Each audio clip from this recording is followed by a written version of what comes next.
warahmatullahi wabarakatuh. Perkenalkan, nama saya Nur Alfia dari Universitas Buana Perjuangan Karawang. Saya dari Prodi Manajemen dan saya berasal dari kelas MN 18B. Saya di sini akan mempresentasikan tentang implementasi manajemen kepemimpinan dalam pencapaian tujuan organisasi di PT Indofood.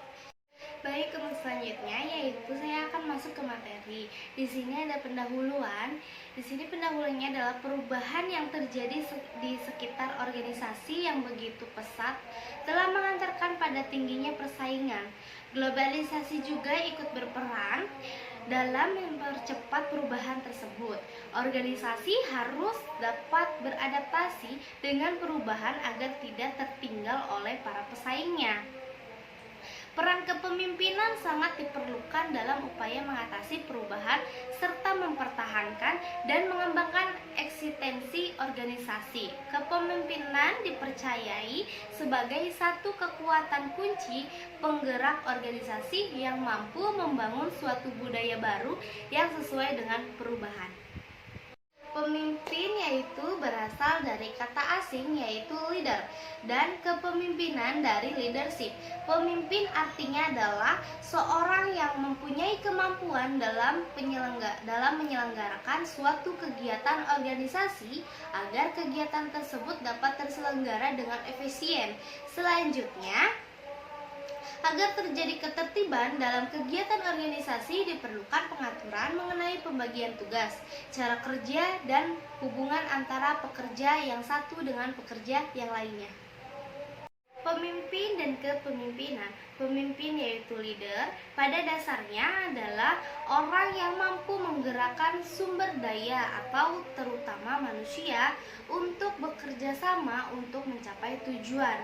Di sini ada pengertian pemimpin menurut Jack Welch dalam Salter pada tahun 2001. Pemimpin adalah orang yang memberikan inspirasi dengan visi yang jelas mengenai bagaimana suatu dapat dikerjakan dengan cara yang lebih baik. Pemimpin dan kepemimpinan adalah sesuatu yang tak dapat dipisahkan, merupakan suatu kesatuan. Seorang pemimpin harus mempunyai jiwa kepemimpinan. Jiwa kepemimpinan ini terbentuk dari suatu proses dari waktu ke waktu hingga akhirnya akan mengkristal dalam suatu bentuk karakteristik kepemimpinan. Adapun kepemimpinan yaitu melibatkan orang lain atau bawahan atau pengikut, kesediaan mereka untuk menerima pengarahan dari pemimpin akan membantu dalam menentukan status atau kedudukan pemimpin dan membuat proses kepemimpinan dapat berjalan tanpa bawahan. Semua mutu atau kualitas kepemimpinan dari seorang manajer menjadi tidak relevan. Manajemen kepemimpinan adalah suatu ilmu yang mengkaji semua komprehensif bagaimana seorang melaksanakan kepemimpinan dengan mempergunakan seluruh sumber daya yang dimiliki serta dengan selalu mendepankan konsep dan aturan yang berlaku dalam ilmu manajemen menurut Fahmi 2012. Di sini ada salah satu bagaimana terpenting dalam ilmu manajemen adalah menggunakan seni dalam menggerakkan orang lain untuk mencapai tujuan organisasi. Dengan seni ini, seorang pemimpin dapat memberikan arahan kepada seorang untuk melaksanakan suatu pekerjaan secara tepat. Ilmu manajemen juga mendukung pemimpin dalam melaksanakan konsep the right man in the right place secara tepat. Konsep ini berarti bahwa dalam menetapkan seorang karyawan dalam tugas pekerja disesuaikan dengan kemampuan dan kompetensinya.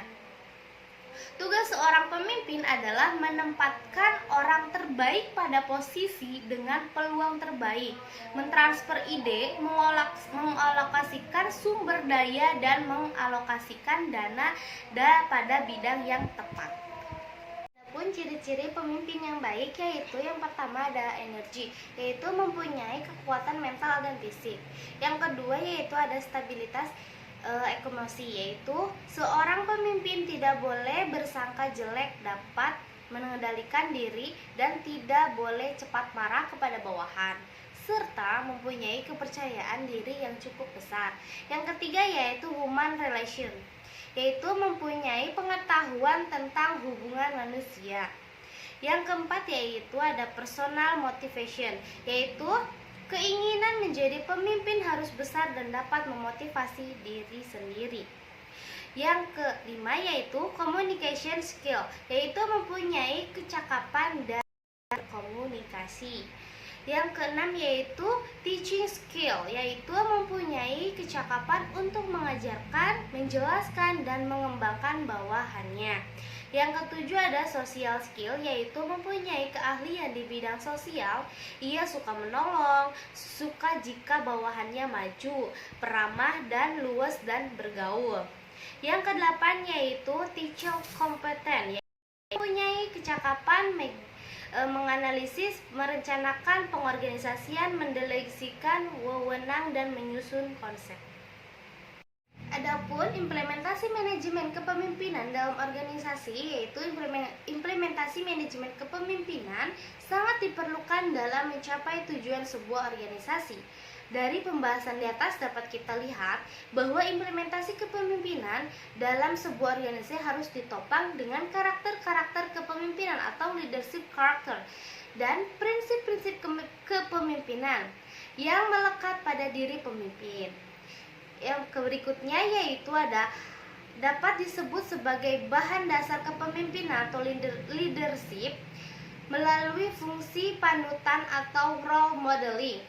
Pemimpin harus membudidayakan culturing karakter dan prinsip kepemimpinan tersebut di kalangan anak buahnya atau followersnya. Berikutnya yaitu ada kesimpulan. Kesimpulannya yaitu kepemimpinan sangat diperlukan oleh suatu organisasi. Berhasil tidaknya organisasi mencapai tujuannya akan sangat tergantung pada pemimpinnya.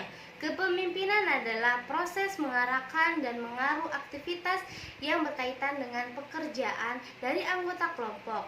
Pemimpin bertanggung jawab dalam mengintegrasikan antara kebutuhan dan keinginan dari anggota organisasi dengan kebutuhan-kebutuhan organisasi.